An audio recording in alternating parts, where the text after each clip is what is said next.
বন্যার্ত ও অসহায় মানুষের পাশে দাঁড়িয়েছে বাংলাদেশ ইউনিভার্সিটি অব হেলথ সায়েন্সেসের শিক্ষার্থীরা।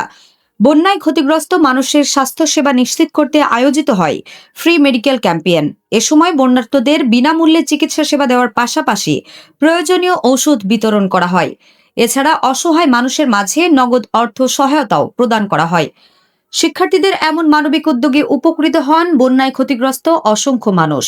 এ সময় আয়োজকরা বলেন, দুর্যোগের সময়ে অসহায় মানুষের পাশে দাঁড়ানো সবার নৈতিক দায়িত্ব।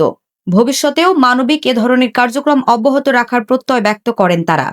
এ সময় উপস্থিত ছিলেন Bangladesh university of health sciences শাখা ছাত্রদলের যুগ্ম আহ্বায়ক মোহাম্মদ আশফাক হুসেন রাব্বি এবং মাইক্রোবায়োলজি বিভাগের শিক্ষার্থী মুনতাসির মেহতাব সহ সংশ্লিষ্টরা।